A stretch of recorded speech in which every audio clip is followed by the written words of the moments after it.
Shalom Bapak Ibu Saudara yang diberkati Tuhan, syukur kepada Tuhan hari ini kita bisa berjumpa kembali dalam sharing firman Tuhan. Dan kali ini kita akan belajar bagaimana kita harus hidup sebagai orang Kristen, dan kita punya cara hidup yang benar di hadapan Tuhan dalam masa-masa penantian akan kedatangan Tuhan yang kedua kali. Untuk itu mengawali pertemuan kita saat ini, kita akan berdoa. Mari kita berdoa.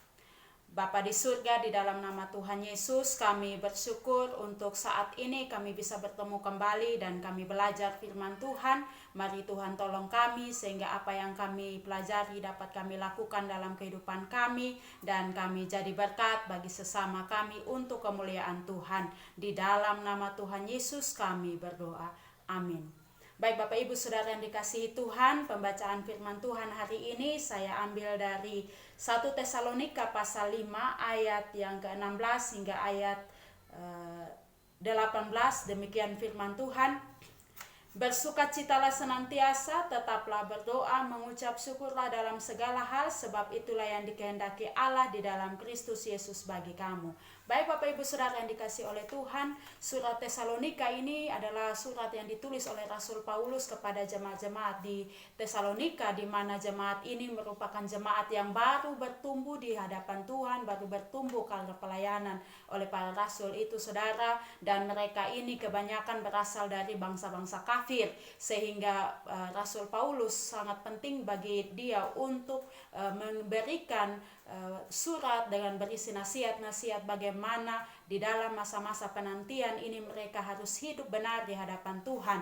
Nah Bapak Ibu Saudara yang dikasihi Tuhan, 1 Tesalonika sendiri secara keseluruhan dari pasal 1 sampai pasal 5 itu mempunyai kata kunci yaitu menunggu. Sehingga di dalam konteks ini Saudara, bahwa surat Paulus kepada jemaat di Tesalonika yang pertama ini mengingatkan kepada mereka bahwa di dalam masa-masa menunggu atau di dalam masa-masa penantian akan kedatangan Kristus yang kedua kali, semua jemaat Tuhan harus mempersiapkan diri mereka dengan benar-benar siap di hadapan Tuhan, karena mereka tahu bahwa Tuhan sendiri sudah mengatakan bahwa Ia datang dengan segera, dan seperti seorang pencuri yang akan datang untuk mencuri, dia tidak akan kasih tahu kalau dia akan datang Saudara. Demikian juga Tuhan akan datang secara tiba-tiba, dia tidak kasih tahu jamnya, jam apa, hari apa, dia tidak kasih tahu. Dan dia mau kita tahu adalah kita harus tetap berjaga-jaga di hadapan Tuhan dengan memiliki sikap hidup yang benar sebagai orang Kristen.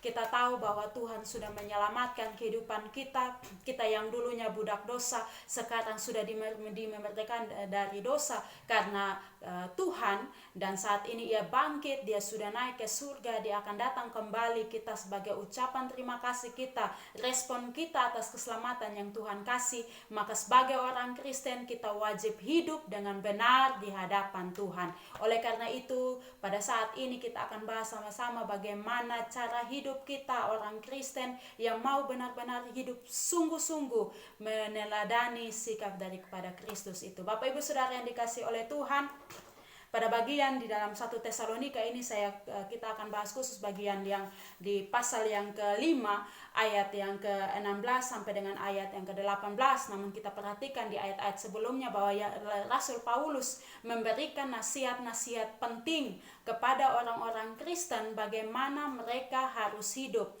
Nah, nasihat ini tidak hanya berlaku pada zaman-zaman dulu saja Saudara, tapi firman Allah ini berlaku juga untuk kita yang hidup pada zaman sekarang. Kita tahu bahwa dengan majunya teknologi dan apapun, dengan majunya teknologi, dengan majunya peradaban hidup manusia, tapi kita percaya bahwa firman Tuhan itu tetap sama dan sampai saat ini tidak akan pernah berubah, dan Tuhan sendiri menasihati bahwa kita harus tetap hidup di dalam tangan Tuhan, di dalam kebenaran Tuhan.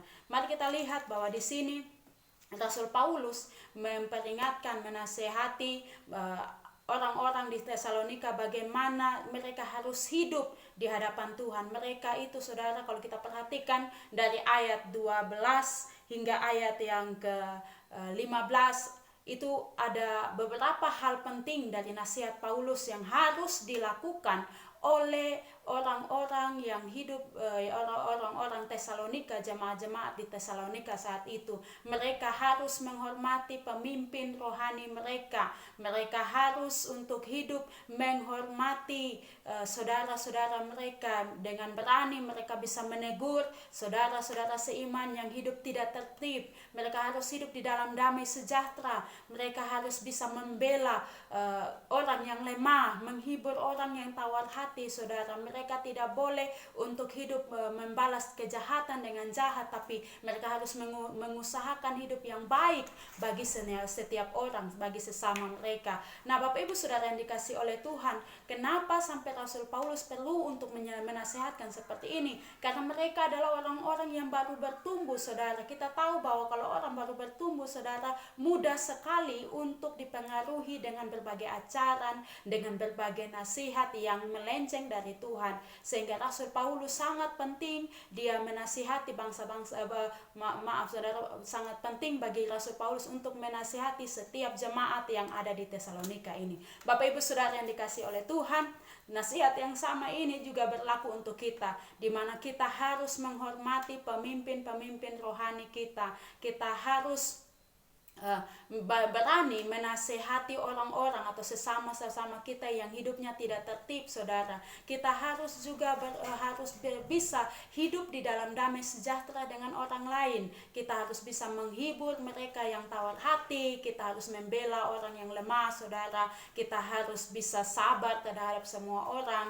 Kita belajar untuk tidak membalas jahat dengan jahat. Kita juga harus belajar untuk melakukan yang baik bagi semua orang. Nah, ini adalah nasihat-nasihat penting yang harus kita lakukan dalam masa penantian kita untuk menantikan bagaimana kedatangan Yesus yang kedua kali. Bapak Ibu Saudara yang dikasih oleh Tuhan, berarti orang Kristen ini bukanlah orang Kristen yang harus hidup selayaknya dia hidup, tapi orang Kristen adalah orang yang harus hidup sesuai dengan keteladanan dari Kristus. Maka sangat-sangat tidak benar jika mengakunya orang Kristen tapi hidupnya di luar dari Kristus. Maka dari sini kita akan tahu bahwa hidup di dalam Yesus itu satu kehidupan yang kekal, namun hidup di luar Yesus pasti mati. Orang yang hidup di luar Yesus, yang hidup seikut maunya dia, saudara, dia adalah orang-orang yang selalu saja, saudara, walaupun tubuhnya hidup namun imannya mati. Sehingga kalau saudara mau hidup, maka hiduplah di dalam Tuhan. Bapak Ibu Saudara yang dikasih oleh Tuhan, kita diajarkan untuk menghormati pemimpin rohani kita. Namun yang saat ini terjadi, saudara, berbagai macam masalah terjadi di antara kehidupan iman Kristen.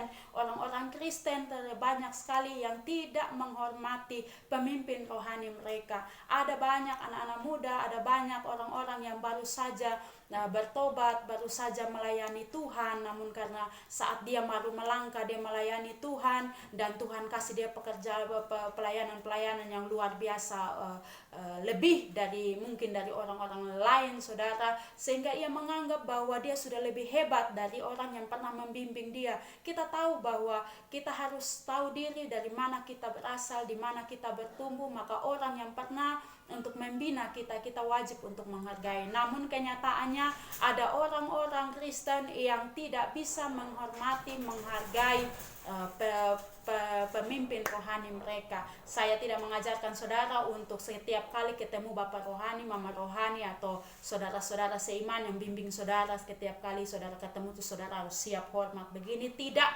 Tapi dari kelakuan saudara, cara berbicara saudara, cara sikap saudara terhadap mereka adalah cara yang sopan, yang santun terhadap mereka. Bapak Ibu Saudara yang dikasihi oleh Tuhan, kita juga diajarkan Tuhan untuk hidup di dalam damai sejahtera. Damai sejahtera ini adalah merupakan ciri khas orang Kristen. Yesus sendiri diberi gelar adalah Raja Damai. Yesus adalah Raja Damai, sehingga orang Kristen yang percaya Tuhan Yesus, menerima Tuhan sebagai Tuhan dan Juru Selamatnya, harus hidup di dalam damai sejahtera. Dirinya harus damai, dia dengan sesama harus damai, dan dari manapun dia berada dia harus membawa damai. Firman Tuhan katakan bahwa berbahagialah orang yang membawa damai. Nah, Bapak Ibu Saudara yang dikasihi oleh Tuhan, membawa damai ini, hidup di dalam damai ini sangat penting. Namun saat akhir seperti ini, dalam masa-masa penantian, kita lupa bagaimana hidup di dalam damai sejahtera dengan orang lain. Kita lebih banyak untuk cari-cari masalah, kita lebih banyak untuk menjadi biang masalah, mengkambing hitamkan orang, saudara. Dan ini merupakan ciri-ciri orang yang tidak hidup di dalam damai sejahtera. Kalau orang merasa damai sejahtera, maupun ada tantangan besar ataupun tantangan kecil, mungkin yang dia alami pun adalah satu kepahitan, ataupun yang dia alami itu kesedihan, orang menyakiti dia, orang menyangkali dia, orang fitnah dia, tapi bagi dia adalah damai sejahtera itu tetap ada karena dia tahu Tuhan bersama-sama dengan dia. Jadi Bapak Ibu Saudara yang kasih Tuhan, orang Kristen itu harus bawa damai sejahtera, bukan membawa pertikaian bagi orang lain. Nah, orang-orang yang tidak bisa hidup dalam damai sejahtera ini adalah orang-orang yang memang salah satunya suka iri orang. Orang yang suka iri tidak akan bisa damai sejahtera di dalam dirinya, karena yang dia lihat adalah kelebihan-kelebihan orang lain. Dia tidak pernah melihat bagaimana Tuhan memberkati dia secara pribadi, tapi yang dia lihat adalah kelebihan orang lain. Sehingga kalau ada sesama kita punya sesuatu yang lebih dari kita, kita sudah mulai jengkel, kita marah, kita mulai gosip dan sebagainya. Ini orang, saudara, tidak akan pernah dapat damai sejahtera. Sehingga kalau saudara mau hidup damai sejahtera, mau punya damai sejahtera di dalam hidup saudara, maka jangan pernah iri dengan orang. Yang saya heran, saudara, bahwa di sekitaran, di dalam lingkungan kita, ataupun dimanapun kita berada, kadang iri itu ada karena kita lebih banyak untuk mengasihani diri kita, kita utamakan diri kita. Jadi kalau orang lain lebih dari kita, itu merupakan satu masalah bagi kita. Nah, orang yang tidak bisa hidup dalam damai sejahtera itu adalah orang yang hatinya penuh dengan suka tersinggung.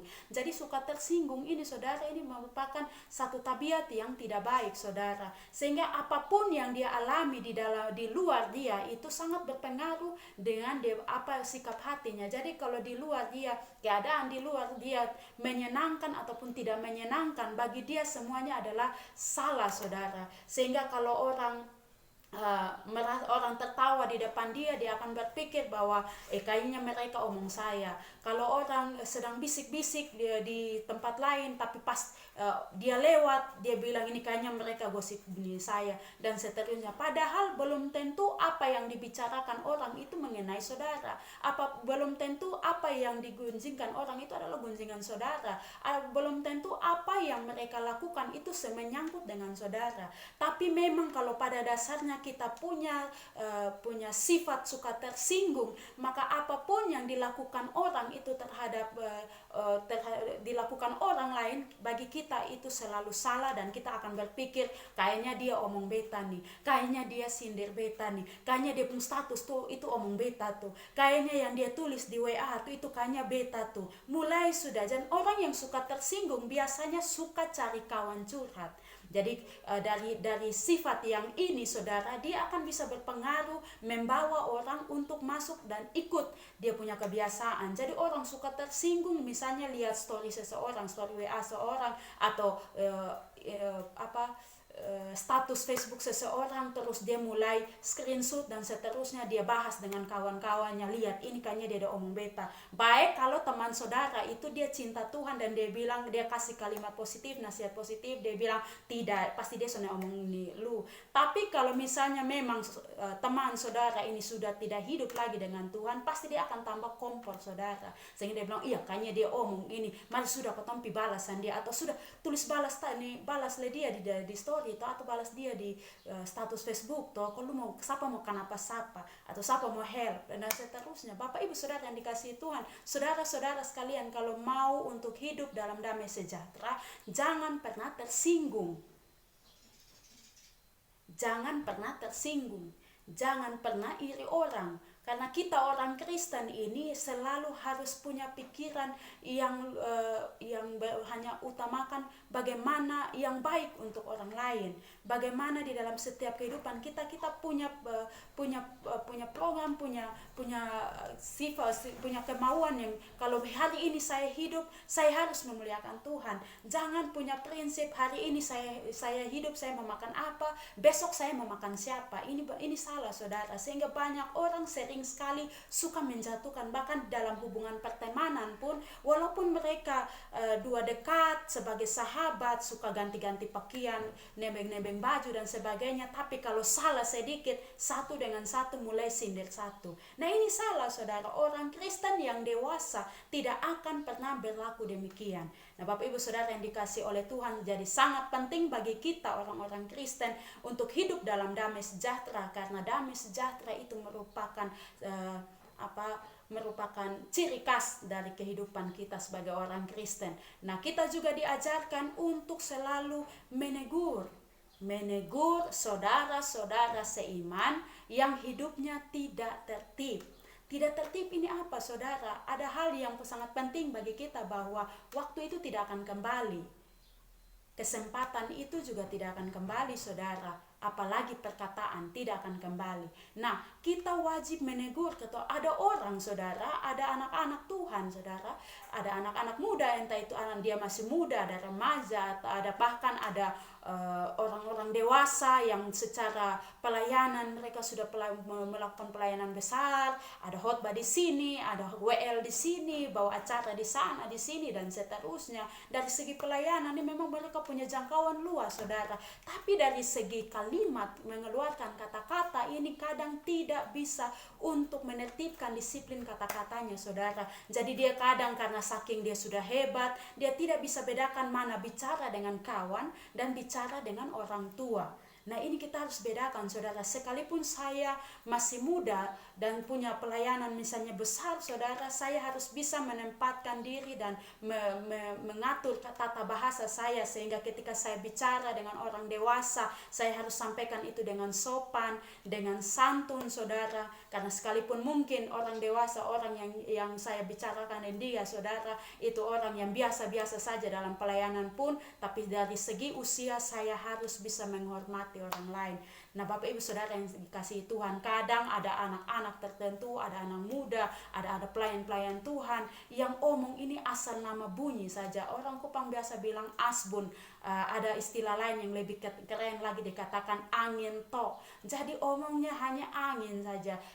Hal yang dia bicarakan itu tidak pernah dilaksanakan. Sedangkan kita orang Kristen, kita anak-anak Tuhan, kita hamba-hamba Tuhan, omongan kita itu selalu dipegang, saudara. Jadi kalau saya ajarkan kepada saudara bilang jangan pencuri, berarti saya pun tidak boleh pencuri.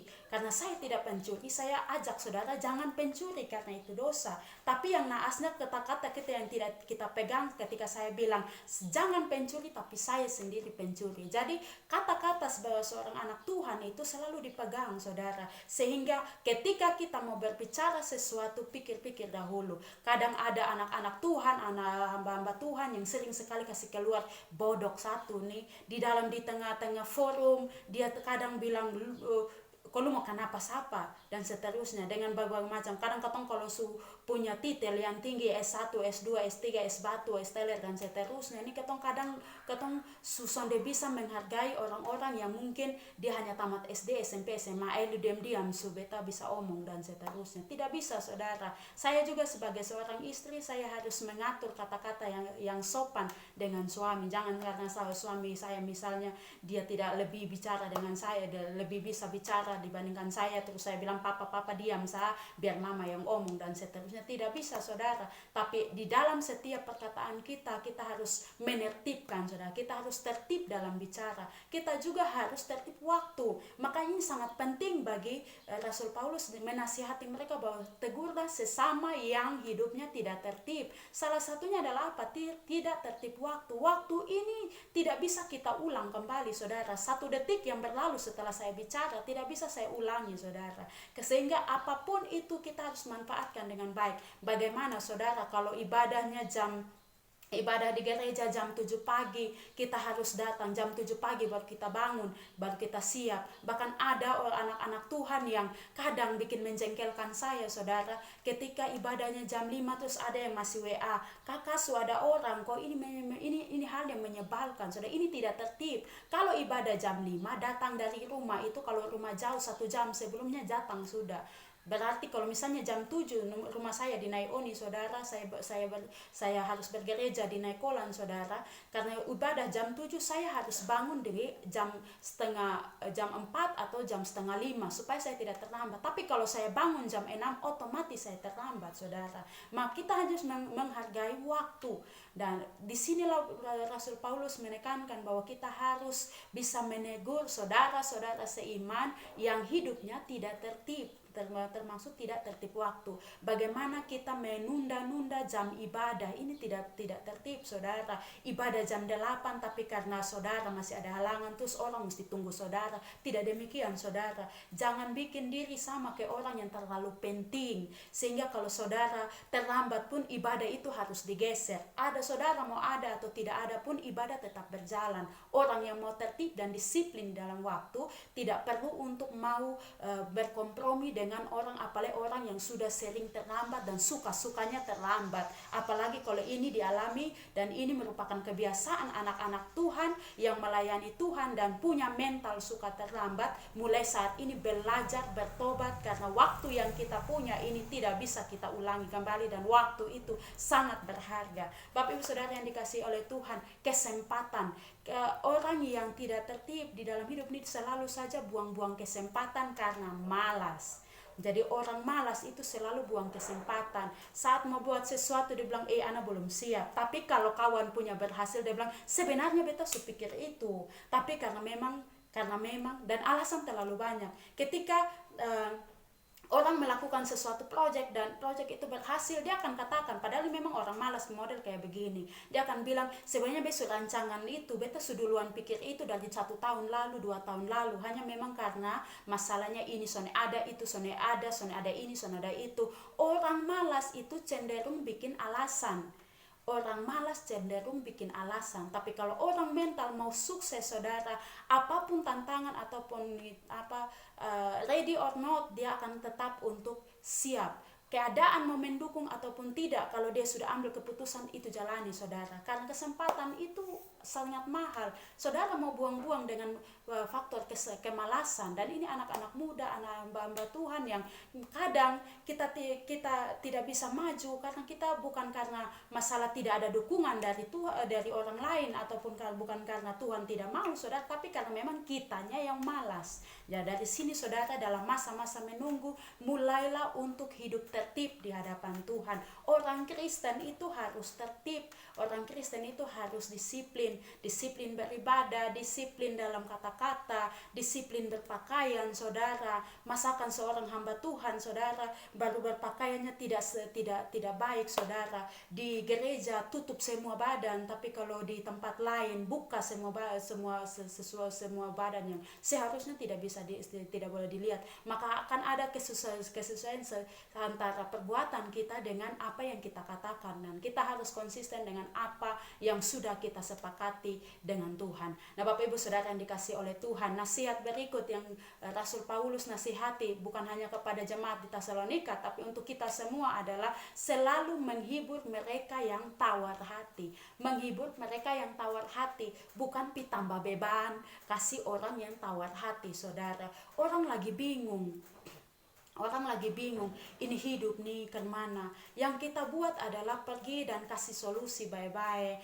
Kalau nih beta nih bingung, kira-kira beta pilih ini si A atau si B nih, karena beta nih cuma si ragu-ragu dan dia nih kira-kira kemana, menurut lu yang kemana. Terus ketampi kasih solusi, sudah leh, lu tak sekawin sah, terlalu banyak bapilih, nah sudah leh, jomblo sah sudah, dan seterusnya. Tidak, saudara, kita kasih solusi. Menurut beta yang ini bagus, tapi pemalas ibadah. Yang ini memang dia orangnya biasa, tapi memang dia punya karakter baik, dia cinta Tuhan, sudah. Lebih lu pilih ini sah, biarpun hidup sederhana, tapi cinta Tuhan lu akan bahagia. Daripada dia ini modal style ganteng, modal hanya punya FU, tapi sonde pernah kerja, malas kerja, hanya hidup dari papa mama, nanti lu susah.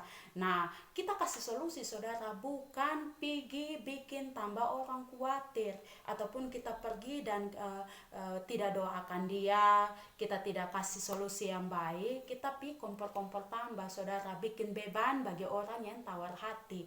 Nah, kita juga diajarkan Tuhan untuk menolong orang atau membela orang yang lemah. Membela orang yang lemah, bukan pergi dan menekan orang lemah. Ada anak-anak Tuhan, ada kita punya tetangga atau kita punya keluarga, hidupnya sederhana. Pergi itu jangan bikin beban lagi untuk mereka. Sudah tahu kehidupannya seperti itu, tapi ketompi gini sama seperti yang ketompi itu orang kaya, jadi minta ini, bikin itu, bikin ini. Dan saatnya kehadiran kita bukan menjadi berkat, tapi kita bikin beban bagi itu tuan rumah saudara. Nah, ini salah saudara. Kita orang Kristen jangan jadi batu sandungan bagi orang lain. Sedapat-dapatnya kalau mungkin kita jadi berkat. Kalau Tuhan ada dorongan dalam hati, Tuhan mendorong kita lewat pekerjaan Roh Kudus, dia bilang begini, ayo lu memberi bagi dia membutuhkan itu, ya kasih saudara. Bukan saudara pergi dan tipu kembali dia, beta pinjam uang dulu nanti be kasih, tahu be hamba Tuhan toh. Selalu pakai nama Tuhan untuk kepentingan pribadi, ini salah saudara. Mari kita belajar untuk membela yang lemah, tolong orang lemah, bukan hina. Jadi orang kita lihat tetangga kita mungkin kehidupannya seperti itu, kita jalan keliling di setiap rumah, di setiap kerabat, terus kita cerita ini orang, itu orang tuh tiap hari hanya makan nasi kosong sampai pernah ada perkembangan saudara hanya habis dibicarakan dia, tapi tidak pernah untuk bantu dia saudara. Ini salah. Kalau seandainya saudara bantu terus dia tidak ada perubahan, itu saudara bisa tegur dia 4 mata. Tapi ini saudara, yang terjadi sekarang adalah banyak anak-anak Tuhan yang tidak bantu lagi, tapi komentar paling banyak. Ini bukan tolong bela orang lemah, tapi ini yang namanya kasih tekan orang lemah biar orang yang mengalami itu seperti pengandainya jatuh kena tendes dari tangga, terus terkena tendes dari kelapa saudara. Jadi dia punya hidup itu semakin terhimpit saudara, karena kehadiran orang-orang kayak begini. Jadi saudara yang tidak pernah kasih kontribusi di hidup seseorang, jangan pernah komentar, apalagi cerita hal-hal yang di luar dari hal yang sebenarnya. Jadi itu namanya masuk di dalam fitnah, gosip. Jadi sampai saat ini saudara, jika kita punya kebiasaan begitu, lihat tetangga makan apa, kita cerita di orang lain, padahal kita juga di rumah mungkin makan nasi dan garam saja, tapi lihat tetangga yang makan sayur putih, terus kita bilang tiap hari makan sayur putih terus, cerita di si A, si B, si C, dan si D, dan seterusnya saudara, tapi tidak pernah bilang berbagi dengan orang yang dia cerita juga. Tapi kalau untuk masalah gosip, itu dia nomor 1. Orang Kristen tidak boleh mengambil sikap seperti ini. Orang Kristen tidak boleh gosip sana, gosip sini. Makanya bagi ibu-ibu rumah tangga, nona-nona, ingat kalau pagi-pagi tidak ada kerja, tidak ada kesibukan lagi, masuk kamar, anak-anak sekolah yang mungkin sekolah online sampai sekarang, soalnya ada kerja, masuk di kamar baca buku. Budayakan membaca buku, jangan baca story, baca status, baca update ini, update itu, cari hal bakalai, apalagi sindir sini, sindir sana. Ini hal yang tidak baik. Ibu-ibu rumah tangga kalau pagi-pagi tidak ada kerja, diam-diam di rumah. Lebih baik saudara aman di rumah daripada pergi ke rumah tetangga, absen di tetangga sini, absen di sini, absen di sana, dan hanya urus untuk menggunjingkan rumah orang lain, kehidupan orang lain. Ini bukan orang Kristen yang benar, ini orang Kristen yang tidak benar. Dan saya percaya bahwa kita semua yang mendengar sharing pada siang hari ini adalah kita orang-orang Kristen yang mau untuk hidup benar di hadapan Tuhan, punya sikap-sikap yang benar. Kita tidak mau, kita say no to gossip. Say no to gossip saudara, jangan ikut ambil bagian pada gosip saudara, karena kita tidak bisa tertibkan kita punya mulut ini saudara. Bapak ibu saudara yang dikasih oleh Tuhan, kita juga diajarkan Tuhan untuk apa? Sabar terhadap semua orang. Sabar terhadap semua orang. Nah, orang tua saya sering mengajarkan kepada kami begini saudara, dipuji tidak bertambah, dihina pun tidak berkurang, dipuji tidak bertambah, dihina tidak berkurang. Jadi jalani kehidupan seperti biasanya, seadanya dan sederhana. Tidak usah bergaya lebih-lebih, tapi kita bergaya sesuai dengan berkat yang sudah Tuhan kasih. Jadi kalau ada orang hina saya, bilang saya keriting, saya hitam pun, perubahan tidak ada terjadi dalam kehidupan, di dalam diri saya. Saya tetap seperti ini, saudara. Dan kalau misalnya orang puji saya, bilang saya hebat pun, dan seterusnya pun, tidak ada yang berubah, saudara. Sehingga kalau kita hidup hanya dari kata orang, kita mau kita disanjung-sanjung, ataupun kita mau kita diangkat-angkat, dan seterusnya, tidak ada guna juga, saudara. Sehingga yang kita lakukan adalah apa, saudara? Kita harus mengusahakan yang baik. Kita harus sabar terhadap semua orang. Kalau orang hina kita, ya kasih tinggal lah. Kalau orang omong kita, biarkan dia omong, saudara. Orang gosip kita di belakang, kasih tinggal dia omong. Sahabat kita sendiri membicarakan kita di belakang, kasih tinggal dia omong. Karena apa yang dibicarakan orang, apa yang ditabur orang, itu juga yang dia tuai. Jadi kalau hari ini saya gosip orang, besok saya pasti digosip orang. Hari ini saya marah orang, saya benci orang, besok juga ada orang yang benci saya. Jadi ibarat ada 5 jari, saudara.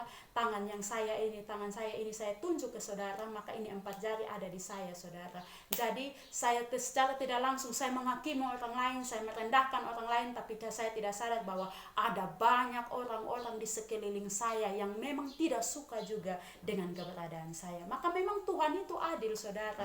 Dia tidak akan membiarkan satu lebih dari satu. Dia kasih kita porsi sesuai dengan kita punya kehidupan masing-masing. Makanya jangan pernah rendahkan orang hanya karena dia tidak punya ini, tidak punya itu.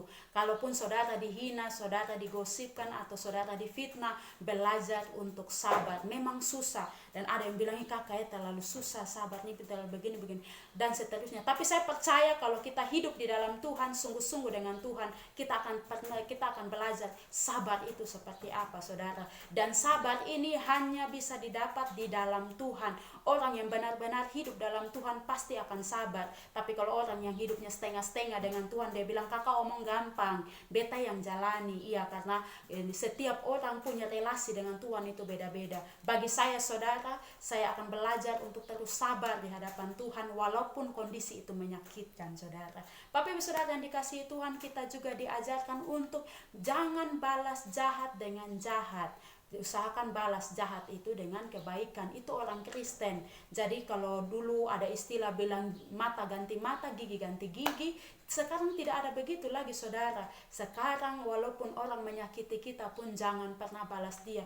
Biarkan kita mengalir dengan Tuhan. Orang yang mengalir dengan Tuhan itu, Tuhan akan bawa dia walaupun lewat aliran yang di situ ada selokan, di situ ada sampah, di situ ada apa, tapi dia akan terus mengalir bersama dengan Tuhan, saudara. Dan anggap saja bahwa hal-hal jahat yang ada di sekeliling kita itu merupakan sampah-sampah kehidupan, saudara, yang akan kita bisa lewati bersama dengan Tuhan. Sehingga dengan siapa kita bergantung sekarang itu menentukan bagaimana kualitas hidup kita. Kalau saya bergantung kepada penghasilan atau kepada uang, saudara, maka kualitas hidup saya hanya tergantung pada uang. Maka saya punya mental dibayar, saya punya mental hanya disuap, saya punya mental hanya untuk cari yang enak, tidak mau yang susah. Tapi kalau saya bergantung kepada orang, maka saat orang itu mengecewakan saya pasti hancur total, saudara. Jadi kehidupan kita ini bergantung kepada siapa kita berharap. Kalau saya berharap kepada Tuhan, apapun situasinya, pasti saya bisa keluar dari masalah itu. Sehingga Tuhan dalam firman Tuhan mengatakan pencobaan yang kita alami adalah pencobaan biasa. Dan ketika Tuhan memberikan itu dia akan kasih jalan keluar. Maka mulai dari sekarang, saudara, tidak usah balas jahat dengan jahat. Orang menyakiti kita, biarkan. Pacar kasih tinggal kita, kasih tinggal dia. tak usah kejar-kejar lagi. Anak Tuhan kau mengemis cinta. Anak Tuhan jangan mengemis cinta. Nyong-nyong, nona-nona yang sudah diputus oleh pacar, saudara tidak usah untuk kejar-kejar dia.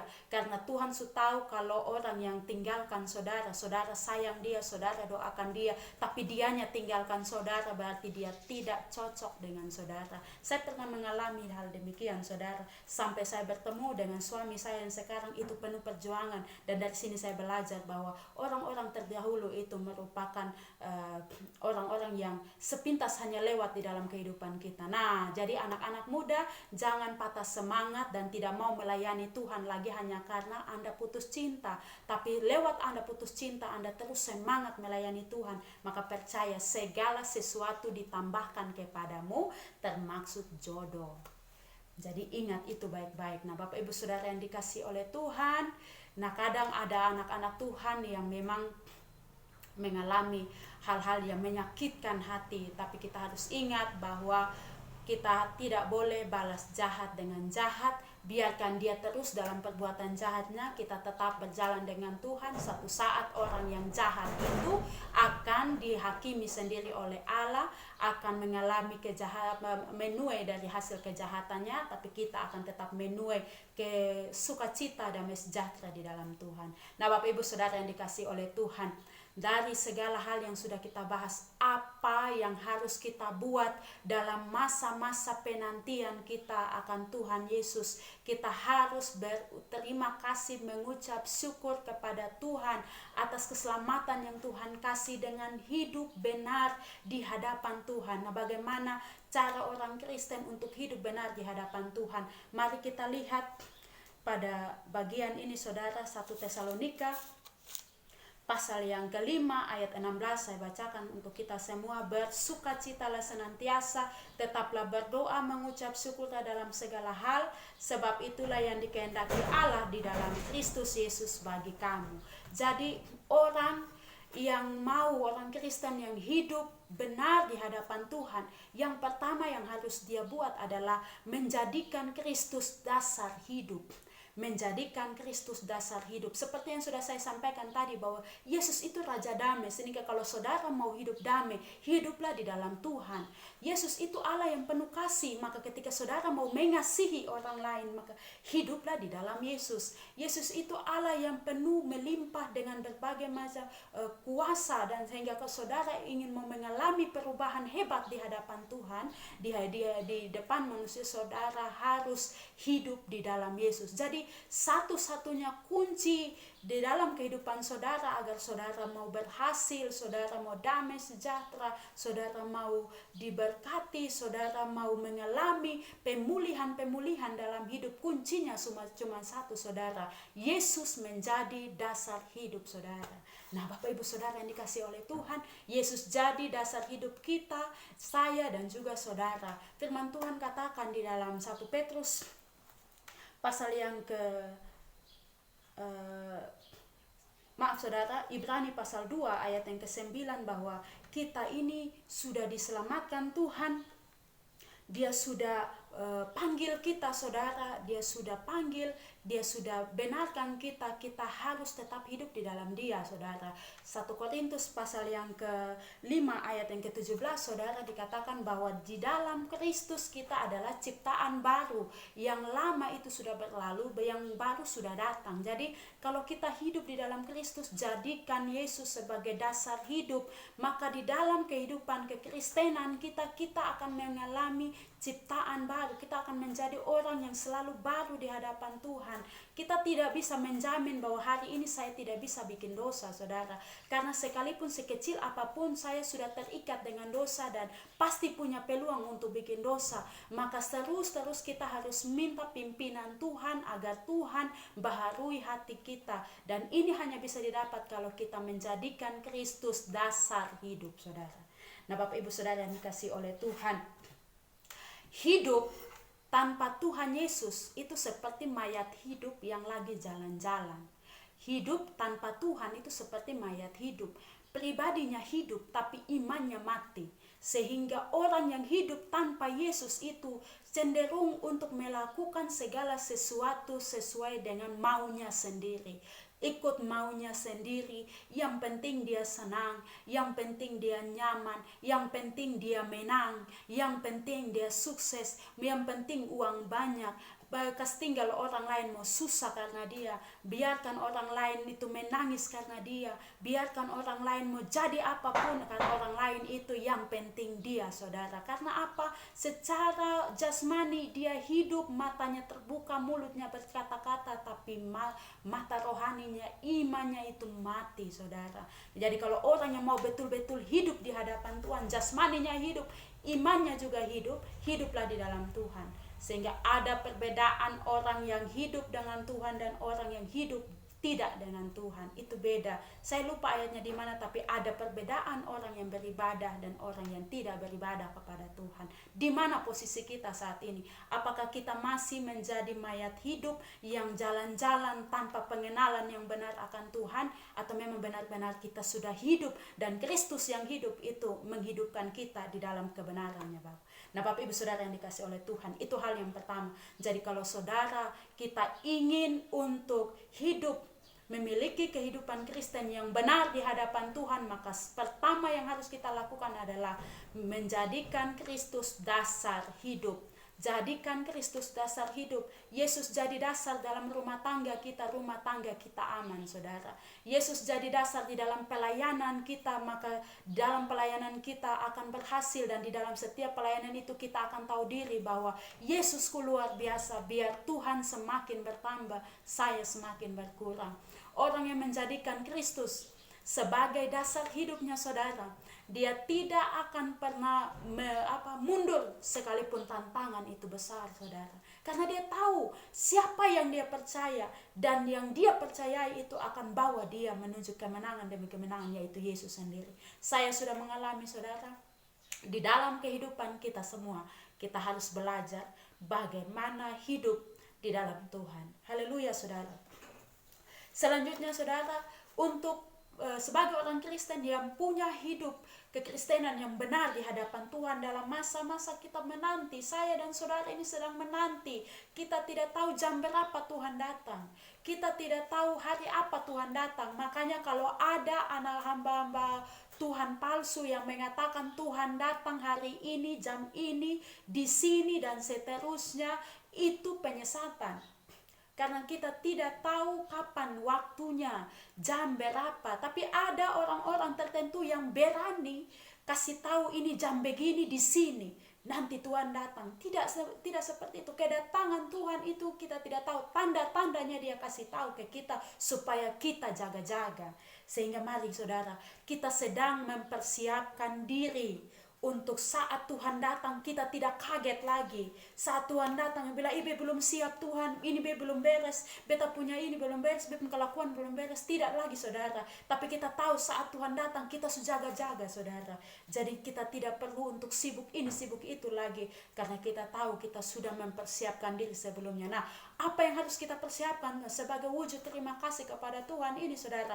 Yang pertama tadi, kita sudah jadikan Kristus sebagai dasar hidup. Yang kedua, kita terus bersuka cita. Orang Kristen itu harus bersuka cita. Firman Tuhan di sini di 1 Tesalonika pasal 5 ayat 16 dikatakan apa? Bersukacitalah senantiasa. Ciri orang Kristen adalah bersuka cita senantiasa. Bersuka cita itu, saudara, beda dengan tertawa. Jadi saudara bilang bersuka cita setiap hari, saudara tertawa, hihihi, itu hati-hati kita bisa disamakan dengan orang gila, karena ketawa. Bersukacita ini, saudara, adalah sesuatu yang meluap dari dalam hati kita, walaupun keadaan di luar kita itu menyakitkan, kalau keadaan di luar kita itu menyedihkan, keadaan di luar kita itu mengecewakan, tapi kita kok senang terus, kita rasa damai sejahtera, kita rasa bahwa saya ini harus bagi kesaksian dengan orang lain. Jadi memang lagi putus cinta sih, tapi kok rasanya kayak senang-senang saja, bahkan sampai bersaksi misalnya, saya bersyukur teman-teman semua, saya baru putus cinta, tapi Tuhan itu baik. karena lebih baik saya putus daripada saya lanjut terus dia dia dengan orang lain dan saya lebih kecewa. Lebih baik biar kami dua berhenti daripada tiap hari baklai terus, baklai di jalan, baklai di sini. Jadi orang yang bersuka cita itu adalah sesuatu luapan dari hati atas dasar syukur kepada Tuhan. Jadi kalau orang yang sampai saat ini masih sungut-sungut, masih tukang mengeluh, tidak habis-habis, saudara, mesti dilihat kembali hatinya ini bersuka cita atau tidak. Karena orang yang bersuka cita walaupun sepatunya tidak bagus, bukan sepatu branded, saudara, sepatunya beli di pasar impres atau beli di mana, sepatunya murahan, saudara, bajunya mungkin baju RB, saudara, tapi dia tetap bersuka cita. Dia tidak akan membanding-bandingkan dirinya dengan orang lain. Persoalan terbesarnya ada di nona-nona. Kalau nyong-nyong ini mau pakai apa intinya dompet rambut gagah selesai. Tapi nona ini memang berat, saudara. Yang namanya nona-nona, ibu-ibu yang namanya wanita ini berat. Kalau tante yang satu beli anting baru dan dia punya hanya itu saja, itu sudah jadi masalah itu. Atau nona satu dia punya baju beli di Lipo, terus dia punya main di RBC, itu sudah jadi masalah itu. Dia harus berupaya, kita punya motivasi untuk maju, bagus, saudara. Tapi kalau motivasi kita hanya untuk gaya, dan gaya, ini yang berat. Kenapa orang itu tidak pernah berhasil dan mentalnya hanya mental gampangan, saudara? Karena dia lebih banyak gaya daripada usaha. Tapi kalau kita bergaya karena hasil usaha kita luar biasa. Kalau kita bergaya karena hasil pinjam dengan orang, ini berat, saudara. Jadi lebih baik pakaian saya rombengan begini, intinya milik sendiri. Bergaya pakai barang sendiri. Tapi kalau saya gaya, pakai pinjam barang teman, pinjam barang sahabat, loh. Saya ini mentalnya mental pinjam, saudara. Nanti sudah menikah, sudah tua pun hanya mental begitu, saudara. Maunya bergaya tapi pakai barang orang. Nah, kita anak-anak Tuhan, anak-anak muda, dengar baik-baik. Ini sering sekali terjadi kasusnya di anak-anak muda. Sehingga anak-anak muda yang benar-benar mau hidup benar di hadapan Tuhan, jadi orang Kristen yang benar, jangan pernah biasakan diri dengan model kayak begini. Biar pakaian biasa beli di RB, kita sesama RB begini, biar pakaiannya biasa, saudara. Intinya sikap kita dan kelakuan kita itu harus lebih mahal dari pakaian yang kita pakai. Percuma pakaiannya harga 300, 400, 500 ribu, tapi dia punya sikap, dia punya sifat itu lebih murah, bahkan murahan dari yang dia pakai. Orang dihargai bukan karena semata-mata dia punya kedudukan bagus, punya pakaian bagus, punya barang-barang bagus, tidak. Tapi orang dihargai karena kewibawaannya, karena integritasnya, karena sikap hidupnya yang baik terhadap semua orang. Jadi ingat, standar hidup orang Kristen itu bukan di barang. Standar hidup orang Kristen itu bukan di orang besar, tidak. Standar hidup orang Kristen itu Yesus. Jadi kalau tinggal dalam Yesus, saudara pasti sukacita. Apapun yang terjadi, kalau dengan Yesus itu sukacita, saudara. Coba bayangkan, saudara, ketika saudara putus cinta, terus curhatnya dengan teman, saudara kan tidak akan dapat apa-apa, saudara. Nah, ada satu hal yang sering dialami, minta maaf bagi yang para jomblo, mungkin karena Anda kurang cepat sehingga pacarmu ditikung kawan. Ada ya begini, saudara, kadang kita ini punya rasa kepada seseorang, punya rasa, terus kita mau kasih tahu, kita malu, saudara. Mungkin malu karena apa, saya juga tidak tahu. Tapi mungkin saudara saat ini punya rasa dengan seseorang, tapi malu mau ungkapkan. Saudara hanya main berdoa, tapi tidak pernah eksekusi. Akhirnya yang saudara doakan itu, orang yang saudara doakan ditikung kawan. Maka ada satu hal yang sering saya bilang begini, saudara, bahwa ini ku cinta dia, tapi dianya tidak sadar. Inginnya katakan duluan, tapi gengsi.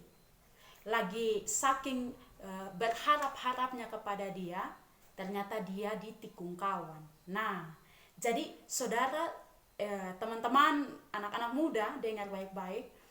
Kalau saudara punya rasa cinta, tapi saudara tidak ungkapkan, ya mana mungkin dia tahu? Dia kan bukan ini Tuhan yang tahu segala sesuatu, dia manusia. Saudara harus sampaikan dulu. Entah jawabannya yes or not, itu dari belakang. Intinya saudara harus berani dulu kasih tahu. Nyong dengar, kasih tahu. Setelah kasih tahu dan adek bilang yes, puji Tuhan. Tapi kalau bilang no juga, puji Tuhan juga. Karena mungkin tidak pas dengan saudara.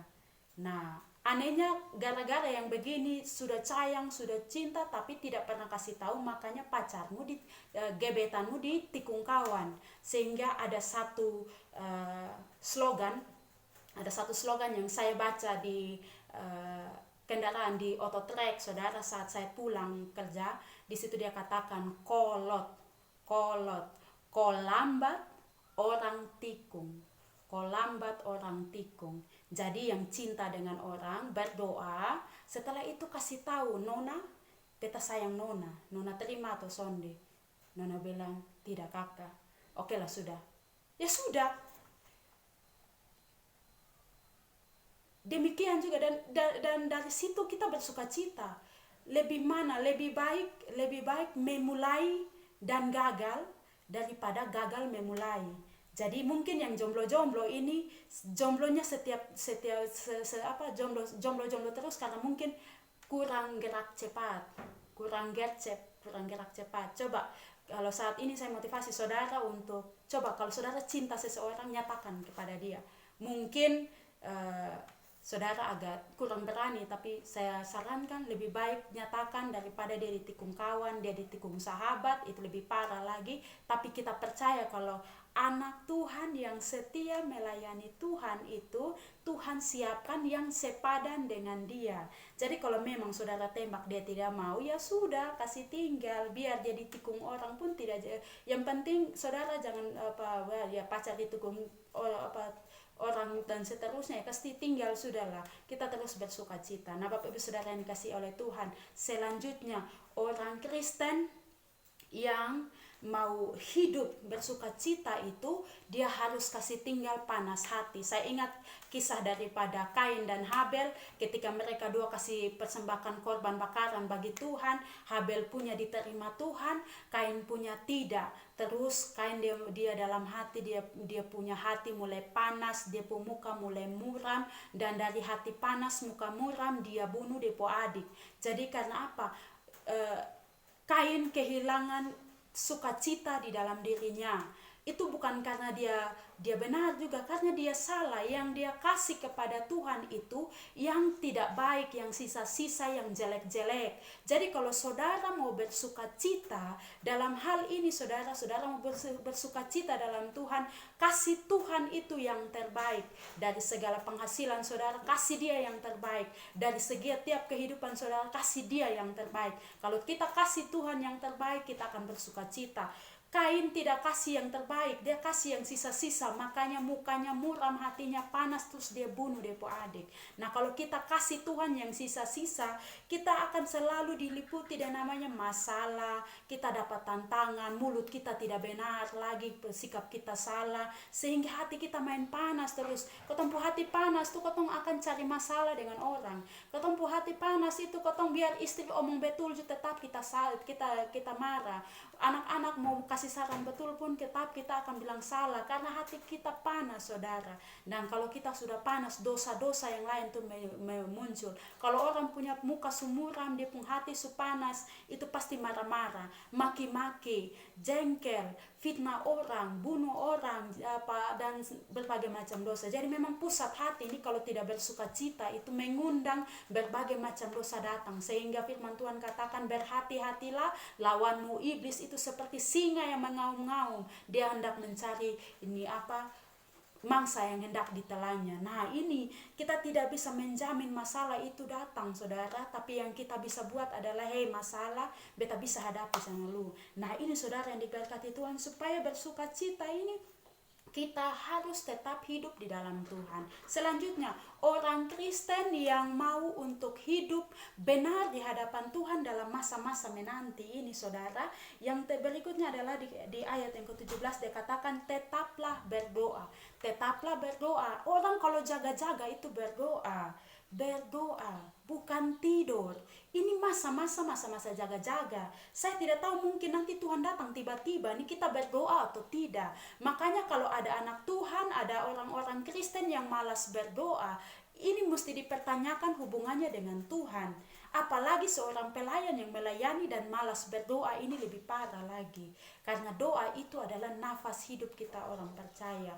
Doa itu seharusnya jadi kebiasaan hidup kita setiap hari. Hidup tanpa doa itu sama seperti hidup tidak bernafas, saudara. Kita mau komunikasi dengan Allah, ini komunikasi model mana kalau bukan lewat doa. Kita berkomunikasi dengan Tuhan itu lewat doa. Sehingga kalau orang malas berdoa, berarti orang itu malas beromong dengan Tuhan, jarang beromong dengan Tuhan. Apalagi yang berdoa, yang berdoa pas hari Natal dan kunci tahun dengan Paskah, 3 kali dalam 1 tahun. Natal, kunci tahun, tahun baru dan Natal, dan pas Paskah baru dia datang. Ini Kristen napas, ini Natal Paskah, Natal Paskah. Jadi pas Natal baru saya bayangkan, saudara, yang benar, yang model-model begini, saudara, orang Kristen yang seperti ini nih, yang makanya jadi orang Kristen hanya KTP saja yang Kristen, tapi hidupnya jauh dari Tuhan. Mari saudara, Anda yang malas-malas berdoa, ini hari ini mulai belajar untuk berdoa. Dalam segala hal berdoa. Berdoa di rumahmu, berdoa di gerejamu, dimanapun engkau berada, berdoa saudara. Jangan kalau ada teman sakit, pergi selfie, bukan berdoa. Pi kunjung orang sakit, pi bercerita orang punama, bukan berdoa. Karena memang tidak punya kehidupan doa yang benar di hadapan Tuhan. Tapi kalau orang Kristen harus punya kehidupan doa. Dia tidak bisa hidup tanpa doa. Itu ciri orang Kristen. Jadi dalam masa penantian ini, orang Kristen yang benar adalah orang Kristen yang selalu hidup dalam doa. Selalu hidup di dalam doa. Orang anak-anak persekutuan doa, ingat, pergi ke gereja. Jangan bilang beta hanya pi persekutuan doa, beta pamalas pi gereja. Tidak. Gereja itu penting. Harus pergi ke gereja. Jangan hanya karena bilang beta pelayanan di sana, beta pelayanan di sini, pelayanan di situ, di sana, di mana saja. Tetap engkau harus pergi ke gereja untuk berdoa di gereja. Berdoa di gereja. Karena besok-besok kalau Tuhan panggil pulang ke rumah Bapa, nanti yang kubur itu dari pihak gereja, bukan persekutuan doa. Jadi persekutuan doa Anda boleh ikut melayani, silahkan, tapi ingat pi gereja. Nah, teman-teman, anak-anak muda yang anti-anti pi gereja ini harus pi gereja. Nah, kita ini adalah anak-anak Tuhan, orang Kristen yang mau melakukan sesuatu yang benar, sehingga orang di luar kita akan mengatakan, memang orang Kristen itu betul-betul hidup cinta Tuhan. Orang Kristen memang betul-betul setia dengan Tuhan karena cara hidup kita, saudara. Bapak Ibu Saudara yang dikasih oleh Tuhan, doa itu sangat penting. Sehingga di dalam setiap kehidupan kita, mari kita biasakan berdoa. Sebelum makan berdoa, setelah jalan berdoa, pulang sampai di rumah bangun mesbah doa. Mesbah doa, Anda sekeluarga doa dengan istri, anak-anak, berdoa mengucap syukur. Tuhan, terima kasih, saya masih ada ini karena Tuhan. Kehidupan saya sampai sekarang diberkati karena Tuhan. Saya masih hidup ini karena Tuhan. Saya masih bisa beromong ini karena Tuhan. Semuanya karena Tuhan. Terima kasih Tuhan. Jadi doa ini sangat penting bagi kita. Doa ini adalah satu hubungan, membangun hubungan yang lebih dekat dengan Tuhan lewat doa. Nah, Bapak Ibu Saudara yang dikasih oleh Tuhan, itu hal yang tiga yang harus kita lakukan sebagai orang Kristen. Selanjutnya saudara, yang perlu kita lakukan sebagai orang Kristen, di ayat yang ke-18 dikatakan bahwa mengucap syukurlah dalam segala hal, sebab itulah yang dikehendaki Allah di dalam Kristus Yesus bagi kamu. Jadi yang terakhir saudara, orang Kristen yang mau hidup benar di hadapan Tuhan itu harus bersyukur dalam segala hal. Bersyukur dalam segala hal. Syukur itu merupakan nyanyian yang hidup itu kepada Tuhan. Syukur itu kepada Allah itu sebuah nyanyian kemenangan, saudara. Nyanyian kemenangan yang memang secara fisik ini kita lemah, kita tidak berdaya, secara ekonomi kita parah, saudara. Kita mengalami kesempitan-kesempitan yang luar biasa, tekanan-tekanan yang hebat, saudara. Tapi karena kita bersyukur, kita menyanyikan nyanyian syukur di hadapan Tuhan, sehingga kita punya kekuatan tersendiri. Nah, Nabi Habakuk dia menyanyikan satu nyanyian syukur di hadapan Tuhan. Dia katakan bahwa sekalipun pohon-pohon ara tidak berbuah, hasil pohon zaitun mengecewakan, dan domba-domba dihalau dari kurungan, tapi aku tetap memuji memuliakan Allahku. Nah, Bapak Ibu Saudara yang kasih Tuhan, ini menandakan bahwa di dalam segala hal kita wajib untuk bersyukur, karena syukur itu merupakan nyanyian. Jadi saya bernyanyi tidak hanya sekedar saya bernyanyi, kami memuji kebesaran-Mu, ajaib Tuhan. Tidak sekedar sampai di situ saudara, tapi syukur yang saya lantunkan kepada Tuhan itu merupakan nyanyian yang tidak bisa sekejap saja selesai saudara. Itu nyanyian yang benar-benar saya aplikasikan di dalam kehidupan saya, sehingga orang melihat saya, orang diberkati, orang lihat kita, orang diberkati. Wih, dia pentantangan ini luar biasa, tapi ketong lihat dia sukacita terus. Dari mana orang tahu itu? Dari kehidupan yang selalu bersukacita di hadapan Tuhan, mengucap syukur di hadapan Tuhan, hidup sederhana bersyukur. Kalau Tuhan kasih lebih, syukur juga, jangan sombong. Tuhan kasih lebih dari itu pun bersyukur, jangan sombong. Tapi kita percaya bahwa di dalam segala sesuatu kita belajar jadi orang Kristen yang benar-benar hidup benar di hadapan Tuhan. Mari kita aplikasikan 4 hal ini saudara. Yang pertama, jadikan Tuhan Yesus sebagai dasar hidup kita. Dan kita harus tetap untuk bersukacita di dalam kehidupan kita.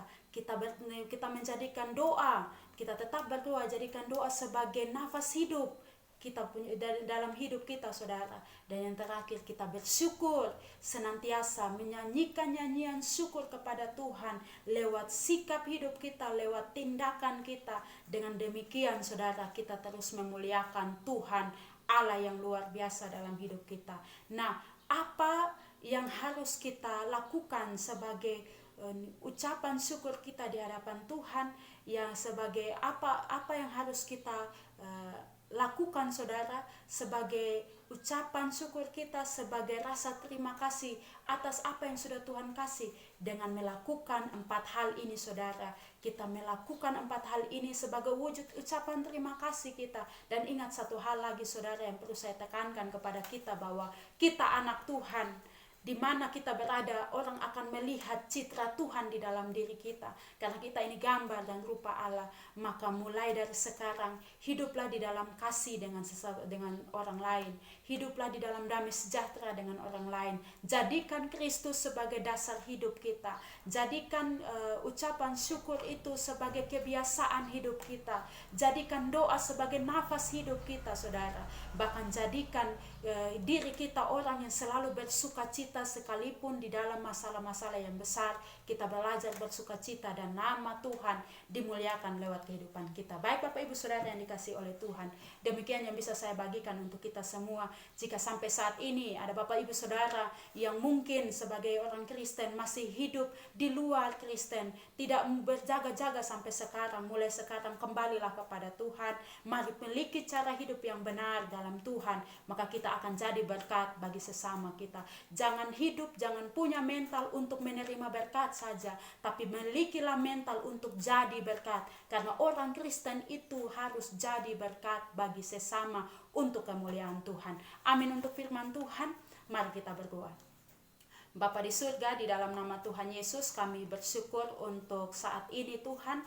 Biarlah kami belajar untuk menjadikan Kristus sebagai dasar hidup kami Tuhan, menjadikan doa sebagai nafas hidup kami. Kami selalu bersukacita dan bersyukur di hadapan Tuhan, dan itulah menjadi ciri khas kami sebagai orang Kristen. Tuhan sendiri menolong kami, membimbing kami, dan Tuhan terus bicara dalam hati kami agar kami tetap menjadi berkat untuk kemuliaan Tuhan. Terima kasih Tuhan, memberkati semua yang mendengar, dan kami semua diberkati Tuhan. Di dalam nama Tuhan Yesus kami berdoa. Amin. Baik Bapak Ibu Saudara yang dikasihi Tuhan, demikian sharing kita pada siang hari ini. Biar saudara terus diberkati, dan mari kita terus memuliakan Tuhan lewat cara hidup kita setiap hari. Sampai jumpa lagi, Tuhan Yesus memberkati. Shalom.